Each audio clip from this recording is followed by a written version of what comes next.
یہ اللہ تبارک و تعالیٰ نے ابو بکر رضی اللہ عنہ کو یہ مقام و مرتبہ عطا فرمایا. وہ مقام و مرتبہ ان کی اسلامی کوششوں کی وجہ سے، دین کے لیے کاوشوں کی وجہ سے ہر معاملے میں قربانیاں، خیرات، اپنی دولت کو اسلام پہ لٹانے والے کا نام ابو بکر ہے. دولت اپنے لیے لٹاتے ہیں لوگ، اپنے نام و نمود کے لیے لٹاتے ہیں، اپنے اولاد کے لیے لٹاتے ہیں. اسلام کے لیے لٹانے والا اگر کوئی ہے تو اس کا نام ابو بکر رضی اللہ عنہ. تمام دولت آپ کی اگر الٹ دی تو اسلام کی خاطر آپ نے لٹایا دولت کو. اتنے احسانات ہر موقع پر آپ نے، ہر جنگ کے موقع پر روایت میں آتا ہے کوئی جنگ ایسی نہیں ہے آپ نے اس میں حصہ نہ لیا ہو. کچھ نہ کچھ اپنے طرف سے مالی اعتبار سے اور جانی اعتبار سے حصہ نہ لیا ہو. ہر جنگ میں آپ کا حصہ رہا. یہاں تک کہ آپ نے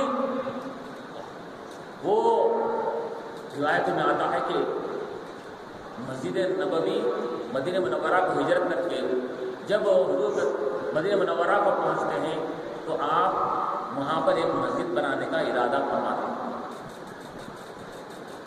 اب مسجد بنانے کے لیے زمین کا ہونا، تو روایت میں آتا ہے کہ وہ کسی شخص، دو بچوں کی، یتیم بچوں کی کوئی زمین تھی، والد اس کا انتقال کر گیا تھا. آپ نے اس کو بہت ہی اچھے قیمت میں وہ زمین کو خرید کر حضور کے لیے وہ زمین ہبہ اور تحفے میں دے دیا. کہا یا رسول اللہ اس زمین پر آپ مسجد تعمیر فرمائیے. تو اللہ کے رسول صلی اللہ علیہ وسلم اور صحابہ مل کر وہ مسجد تعمیر کیے. وہ مسجد نبوی بنی بعد میں. سبحان اللہ، سبحان اللہ. مسجد نبوی کی بھی تعمیر میں اگر کسی نے حصہ لیا ہے زمین کے اعتبار سے وہ ابو بکر رضی اللہ عنہ ہے. سب سے پہلے آپ ہی نے زمین کو خرید کر مسجد نبوی کے لیے اپنے طور پر حصہ اس کے اندر شامل کیا. پھر اسی وجہ سے ایک جنگ کے موقع پر جبکہ حضور پاک علیہ السلام نے کہا اے لوگوں ہم کو کفار سے مقابلہ کرنا ہے، اب اس وقت میں ہم کو تمہارے مال و متا کی ضرورت ہے، تمہارے اسباب کی ضرورت ہے. تم جتنا ممکن ہو سکے دین کی خاطر، اسلام کی خاطر اپنے مال و دولت کو لا کر اسلام کے لیے تم قربان کرو، اور جتنا ممکن ہو سکے اپنی طرف سے خیر خیرات کرو. ہر کسی نے اپنے لحاظ سے اپنے گھر کے ساز و سامان کو اور دولت کو لا کر پیش کیا. حضرت عمر رضی اللہ عنہ بھی اپنے گھر میں سے جتنا سامان تھا پورے سامان کو آدھا کیے. تمام دولت کو، سامان کو، اسباب کو آدھا کر کے وہ آدھے سامان، ساز و سامان اور دولت کو لے کر آ رہے ہیں اور خوشی خوشی آ رہے ہیں کہ آج میں ابو بکر رضی اللہ عنہ پر سبقت کر جاؤں گا. اتنا آدھا مال اپنے پورے گھر کا یہ تو انہوں ساتھ لے کر نہیں آئیں گے. یہ خوشی خوشی حضور کی بارگاہ میں پہنچتے ہیں اور لا کر حضور کی بارگاہ میں اپنا آدھا مال رکھ دیتے ہیں. حضور فرماتے ہیں کہ اے عمر تم نے اپنے گھر والوں کے لیے کیا رکھا؟ تو عمر رضی اللہ عنہ نے فرمایا رسول اللہ آدھا مال آپ اسلام کے لیے لا گیا ہوں، صرف آدھا مال گھر والوں کے لیے رکھا ہوں. پھر اس کے بعد کوئی دیر ہوتی ہے، ابو بکر رضی اللہ عنہ تشریف لاتے ہیں. وہ بھی اپنے ساز و سامان لے کر حضور کی بارگاہ میں پہنچتے ہیں. میں نے ان کے لیے اللہ اس کے رسول کو چھوڑ کر آیا ہوں، سوائے اللہ اس کے رسول کے گھر میں کچھ بھی میں نے باقی نہیں رکھا. تو عمر رضی اللہ عنہ کیا فرماتے ہیں کہ یہ ابو بکر رضی اللہ عنہ کی قربانی کو دیکھ کر اب آپ یقین کر لیتے ہیں اور کہتے ہیں کہ ابو بکر رضی اللہ عنہ پر کوئی بھی سبقت نہیں کر سکتا. میں سمجھ رہا تھا آج میں سبقت کر جاؤں گا، لیکن ابو بکر پر کوئی سبقت نہیں کر سکتا. یہ آپ کی والہانہ، یہ وارفتگی، عشق و محبت کا وہ عالم، ایثار و قربانی کا یہ عالم، خیر خیرات اور اسلام پر اپنے مال و متا کو قربان کرنے کا یہ عالم. کون سا پہلو ایسا ہے جس میں آپ نے آگے بڑھ کر حصہ نہیں لیا؟ جو پہلو ہو سکتے ہیں وہ ہر پہلو پر آپ نے بڑھ چڑھ کر حصہ لیا ہے. اور پھر جیسا کہ حضور پاک علیہ السلام نے ارشاد فرمایا کہ میں نے امت کے تمام امتیوں کے احسان کا بدلہ چکا دیا سوائے ابو بکر رضی اللہ عنہ کے. ان کے احسانات کا بدلہ کل قیامت کے دن اللہ تبارک و تعالیٰ میری طرف سے ان کے احسانات کا بدلہ اللہ چکائے گا. اور فرمائیے حضور پاک علیہ السلام فرما رہے ہیں کہ ابو بکر کا احسان یہ میں ادا نہیں کر سکا، اللہ تعالیٰ ان کا احسان کا بدلہ ادا فرمائے۔ کیا احسانات ہوئے، کیا اسلام کی خاطر انہوں نے قربانیاں پیش کی تھی۔ اسی وجہ سے جب عشق و محبت اور عقیدت کامل ہوتی ہے اور محب سچا اور مخلص ہوتا ہے تو محبوب کی طرف سے بھی اس کے لیے خوشخبریاں سنائی جاتی ہیں، فضیلتیں سنائی جاتی ہیں، اور جب محب اخلاص کے ساتھ محبت کا اظہار کرتا ہے تو محبوب بھی اپنے طرف سے اس کے نتائج کو سنانے میں پیچھے نہیں رہتا۔ اسی وجہ سے احادیث کریمہ میں ابو بکر رضی اللہ عنہ کے ایسے فضائل آئے ہیں کہ جس کو سن کر ایک انسان کے آنکھ پر رونگٹے کھڑے ہو جائیں۔ یہ فضیلت کا یہ مقام و مرتبہ اللہ تعالیٰ نے ابو بکر رضی اللہ عنہ کو عطا فرمایا۔ حضور نے کیا فرمایا؟ ایک مرتبہ حضور کریم علیہ السلام نے ارشاد فرمایا، اے لوگوں، کل قیامت کے دن جب لوگ سب حساب کتاب ہوگا اور جنت کی طرف جائیں گے تو جنت کے مختلف دروازے ہیں۔ کوئی دروازہ نمازیوں کا دروازہ ہوگا، روزے داروں کا دروازہ ہوگا، خیر خیرات صدقہ کرنے والوں کا دروازہ ہوگا، غریبوں کے ساتھ رحمت سلوک کرنے والوں کے لیے بعض دروازوں سے پکارا جائے گا، مختلف دروازوں سے مختلف لوگوں کو پکارا جائے گا۔ دنیا میں کثر سے روزہ رکھنے والوں کو وہ باب الریان نامی دروازہ ہوگا، اس سے پکارا جائے گا، اس سے داخل ہوں گے۔ روز نماز پڑھنے والوں کو الگ، صدقہ خیرات کرنے والوں کو الگ دروازے سے پکارا جائے گا۔ ابو بکر رضی اللہ عنہ نے فرمایا، رسول اللہ، کوئی ایسا بھی ہوگا کہ جس کو تمام دروازوں سے پکارا جائے، ہر دروازہ یہ پکارے کہ ہاں میرے پاس سے داخل ہو جا۔ حضور پاک علیہ السلام نے فرمایا کہ ابو بکر تم کو ہو کہ ہر دروازہ پکارے گا، ابو بکر ہمارے پاس سے داخل ہو جاؤ۔ سبحان اللہ، سبحان اللہ۔ جنت کا دروازہ پکارے گا ابو بکر کے لیے، اے ابو بکر ہمارے دروازے سے تم داخل ہو جاؤ۔ جنت کہ ہر کوئی مشتاق ہوتے ہیں، جنت ابو بکر کی مشتاق ہے، ابو بکر کی آرزومند ہے، ابو بکر کی خواہش مند ہے۔ وہ جنت کا ہر دروازہ خواہش کر رہا ہے کاش میرے دروازے سے ابو بکر داخل ہو۔ سبحان اللہ، سبحان اللہ، سبحان اللہ۔ یہ مقام و مرتبہ اللہ تعالیٰ نے آپ کو عطا فرمایا۔ ابتدا سے لے کر انتہا تک حضور پاک علیہ السلام کی صحبت نصیب ہوئی، اسلام سے پہلے بھی، بچپن میں بھی، جوانی میں بھی، اور پھر دنیا سے وصال فرمانے تک حضور پاک علیہ السلام کی صحبتیں بافیض سے عام ہمکنار تھے۔ پھر روایتوں میں آتا ہے کہ جب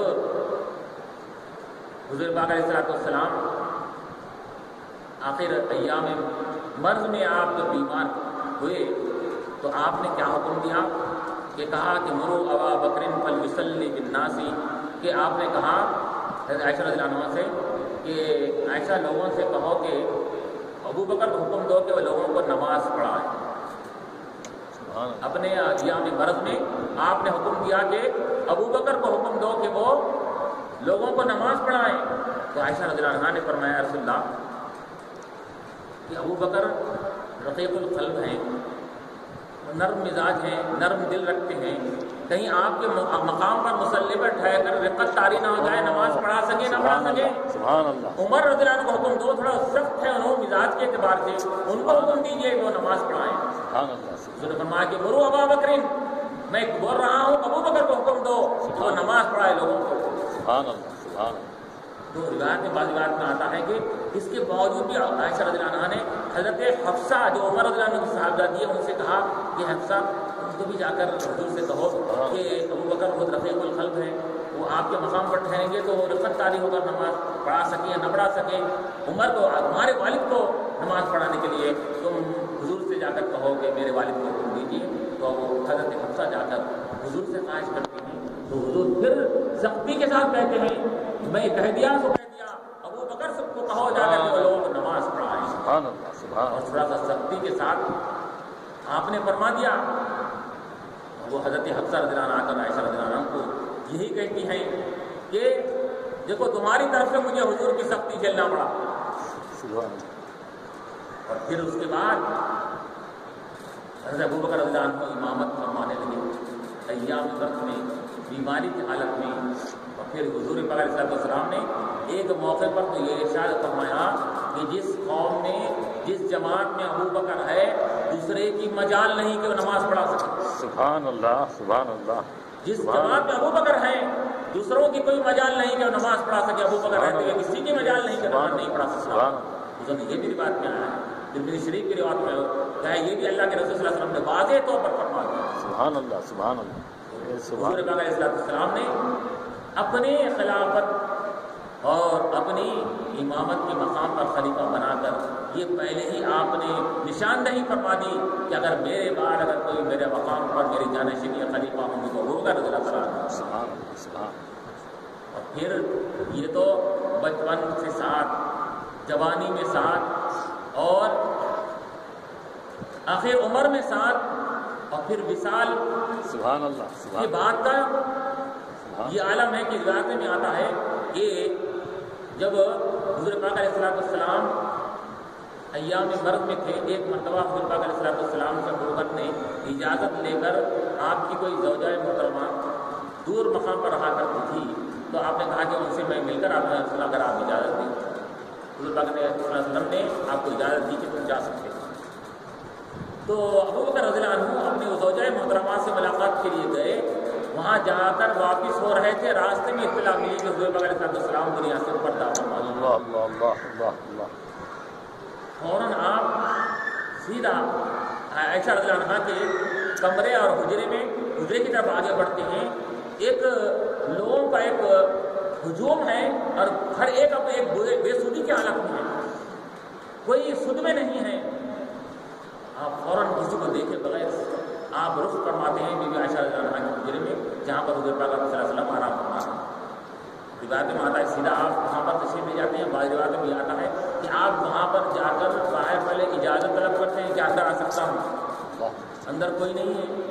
حضور پاک علیہ السلام کا جسم مبارک وہاں پر ہے محفوظ ہے, لیکن آپ اجازت لے رہے ہیں تو غائب سے آواز آتی ہے کہ آؤ ابوبکر تمہارے لیے اجازت ہے.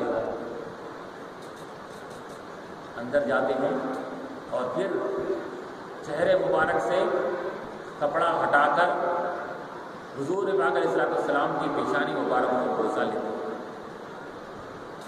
اور فرمائیے نسبتوں کا محبتوں کا کیا عالم ہے, کیا محبتوں کا عالم ہے کہ دنیا سے پردہ فرما چکے ہیں. ابھی بھی یہ تعلق اور یہ محبت پیشانی مبارک کا بوسہ لیتے ہیں اور کہتے ہیں طبت حیا و طبت میتا, آپ نے زندگی بھی بہترین گزاری, موت بھی آپ کی بہترین ہوئی. اور پھر اس کے بعد اور مختلف روایتوں میں آتا ہے وہ جو حضرت عمر رضی اللہ عنہ دوسرے صحابہ کرام حضور کی یہ وصال کی وجہ سے اپنے میں نہیں تھے, ہر کوئی ایک بے سودی کے عالم میں تھا.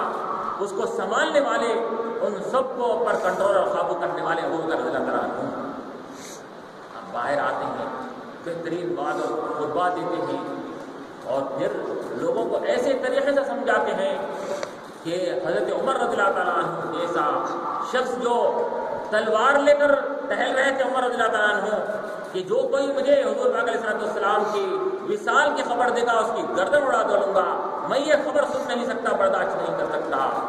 تو عمر رضی اللہ عنہ کو بھی آپ نے اپنے بلیغ خطبے کے ذریعے سے نصیحت کے ذریعے سے وہ اپنے انتہائی نصیحت آمیز گفتگو کے ذریعے سے ان کو بھی سمجھایا, ان کو بھی نرم کیا.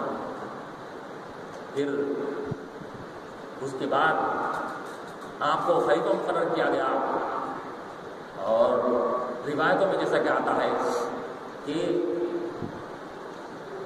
جب ابوبکر رضی اللہ عنہ خلیفہ بنے اور خلافت کی ذمہ داری آپ نے اٹھائی تو آپ نے کیا کہا کہ لوگوں میں یہ خلافت کی ذمہ داری اپنی خوشی سے نہیں اٹھائی, کہ مجھے شوق نہیں ہے, یہ بہت بڑی ذمہ داری کی بات ہے.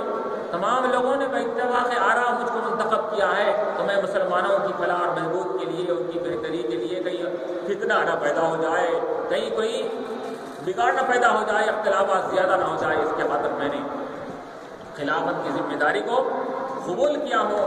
اور یاد رکھو اگر میں جب تک حق پر رہوں گا تم میرا ساتھ دینا، اگر میں حق پر نہیں رہوں گا تو تم اپنی زبان کھول کر مجھے حق سے، میں اگر حق سے دور ہو جاؤں تو تم میری تمبی بھی کر سکتی ہو. آپ نے قوم اور رعایا کو بھی آپ نے اجازت دیا. اور پھر جیسا کہ روایتوں میں آتا ہے کہ آپ نے 2-2.5 سال کی مدت آپ نے خلافت کیا، اور خلافت کے وقت میں بھی پہلے ہی سے آپ غریب پروا تھے، غریب پروری کرنے والے تھے. خلافت کے عالم میں بھی آپ نے وہ کام کیے، وہ فتوحات آپ کو ہوئی. اور پھر ہوتے ہوتے آپ نے شاندار فتوحات اسلام کو دلائی. ایران کے، عراق کے، شام کے مختلف مقامات آپ کے نگرانی میں فتوحات واقع ہوئی، کامیابی ان کو ملی. پھر اس کے بعد ایک موقع ایسا بھی آیا کہ حضرت ابوبکر رضی اللہ عنہ نے مختلف مانین زکوٰۃ اور جو جھوٹے نبوت کا دعویٰ کرنے والے تھے، مسلمۃ الکذاب، اسود عنسی، سجا نامی ایسے اشخاص کا آپ نے ان کا بھی مقابلہ کیا. ان سب کی سر کو بھی کیا، ان سب سے مقابلہ کیا. اور پھر کئی ایک جنگیں آپ کے دور خلافت میں ہوئی. پھر آپ نے جب جنگ یمامہ وغیرہ میں کثرت سے حفاظ شہید ہو گئے، صحابہ کرام میں جو حافظ تھے حفاظ سے شہید ہو گئے، تو آپ نے کہا کہ جب ایسا کثرت سے حفاظ شہید ہو جائیں گے تو پھر قرآن کے جمع کرنے کا، ایک جگہ اکٹھا کرنے کا معاملہ اور قرآن کا ضائع نہ ہو جائے، اس کے خاطر آپ نے کہا کہ قرآن کے مختلف حصوں کو جمع کیا جائے. اب تک یہ قرآن کریم کے حصے چمڑے کے ٹکڑوں پر، ہڈی پر یا مختلف چیزوں پر، پتوں پر وغیرہ پر لکھے ہوئے تھے. یہ ایک کتابی شکل میں جمع نہیں تھے.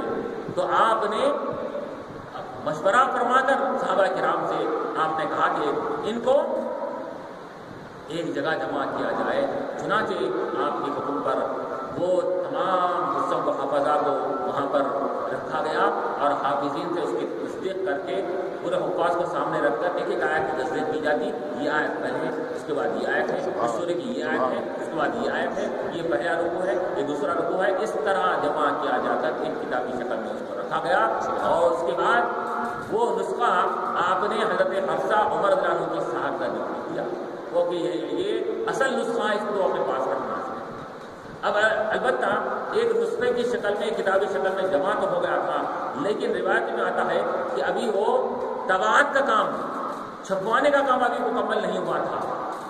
تو اس کے بعد حضرت عثمان رضی اللہ عنہ کی دور خلافت میں حضرت حفصہ رضی اللہ عنہ سے حضرت عثمان نے وہ نسخے کو منگوا کر اس کو کئی نسخے اس کے نکال کر اس کی طباعت کرا کر، اشاعت کروا کر اس کو مختلف ممالک اسلامی ممالک اور شہروں کو روانہ کیا اور کہا کہ اب جو کوئی بھی تلاوت کرے گا وہ ادھر ادھر سے بے ترتیبی سے نہیں کرے گا. اس قرآن کریم میں جو ترتیب رکھی گئی ہے اسی کے لحاظ سے قرآن کی تلاوت کی جائے گی. تو اس کے بعد اس لحاظ سے ابو بکر رضی اللہ عنہ بھی جامع قرآن ہوئے، عثمان رضی اللہ عنہ بھی جامع قرآن ہے. انہوں نے ایک اکٹھا کرنے کا کام کیا اور عثمان رضی اللہ عنہ کے زمانے میں وہ چھپ کر اور اشاعت ہو کر مختلف ممالک میں اس کو نسخے کو پھیلایا. اور چنانچہ پھر حضور پاک علیہ السلام کے بعد ابو بکر نے خلافت کیا. خلافت کے بعد 2-2.5 سال کی عمر کی خلافت ہو گئی. تو آپ روایت میں آتا ہے کہ آخر ایام میں ایک مرتبہ آپ ٹھنڈے پانی سے غسل فرمائیں. وہ ٹھنڈک کا زمانہ تھا، سردی کا موسم تھا. ٹھنڈے پانی سے غسل کرنے کے ساتھ ہی آپ کو سخت بخار آ گیا. بخار آ گیا تو بخار تقریباً 10-12-15 روز تک وہ بخار کم نہیں ہو رہا تھا. ایک مرتبہ آپ تقریباً 15 دن گزر گئے، آپ بے چین ہیں اور بہت ہی بے چینی کی حالت میں آپ بے چینی کا اظہار فرما رہے ہیں. اور آپ نے کہا کہ لوگوں سے کہا کہ بتاؤ کہ لوگوں آج کون سا دن ہے؟ لوگوں نے کہا کہ وہ اگر آج دوشنبہ عید کا دن ہے. تو آپ نے کہا کہ ہاں میں بھی یہی چاہ رہا تھا. بتاؤ حضور صلی اللہ علیہ وسلم کا وصال کب ہوا تھا؟ لوگوں نے کہا کہ دوشنبے کو ہوا تھا. میں بھی یہی چاہتا تھا کہ میرا وصال بھی دوشنبے کے دن. سبحان اللہ، سبحان اللہ. چنانچہ روایت میں آتا ہے کہ دوشنبہ کی رات کا گرائی وقت تھا. وہ دوشنبہ ٹلنے سے پہلے حضرت ابو بکر رضی اللہ عنہ کی کا وصال ہو گیا، آپ دنیا سے پردہ ہو گئے۔ اور پھر پردہ فرمانے کے بعد کیا ہوا؟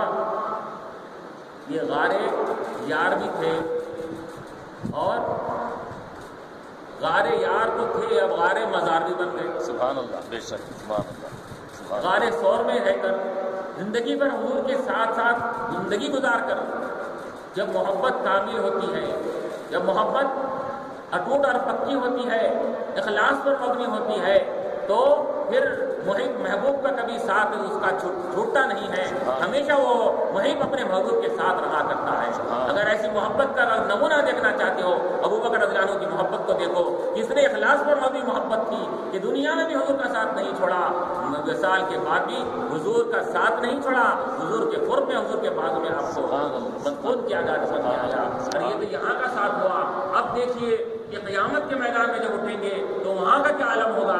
ایک مرتبہ حضور پاک علیہ الصلوۃ والسلام، روایتوں میں آتا ہے کہ ایک مرتبہ حضور پاک علیہ الصلوۃ والسلام زندگی ہن حیات ظاہری میں آپ حضور پاک علیہ الصلوۃ والسلام اپنے دولت وجہ سے باہر تشریف لا رہے ہیں، سیدھے طرف ابو بکر رضی اللہ عنہ ہے، بائیں طرف عمر رضی اللہ عنہ ہے، سیدھے دستے مبارک سے ابو بکر کو تھامے ہوئے ہیں، بائیں ہاتھ سے عمر رضی اللہ عنہ کو تھامے ہوئے ہیں، اور آگے بڑھ کر لوگ دیکھ رہے ہیں یہ کیا معاملہ ہے۔ تو حضور صلی اللہ علیہ وسلم فرماتے ہیں کہ لوگوں تم کو معلوم ہے کل قیامت کے دن جب ہم اٹھیں گے تو ایسی حالت ہوگی، ایک طرف سیدھے ہاتھ میں ابو بکر ہوں گے، بائیں طرف عمر رضی اللہ عنہ۔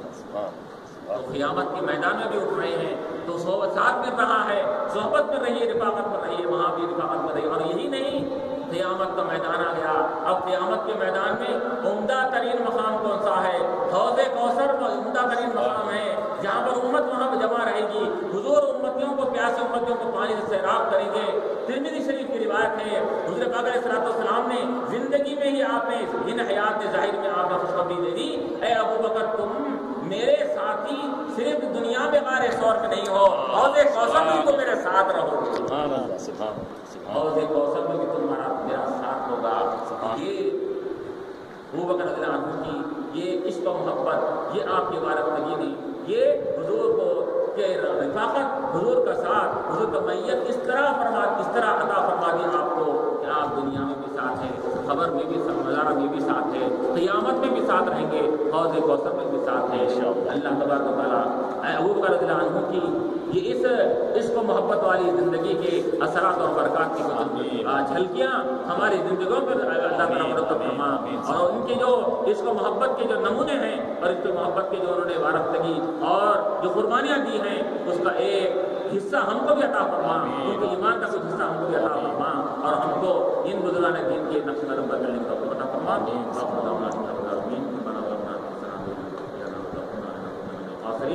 وصلی اللہ علیہ وسلم۔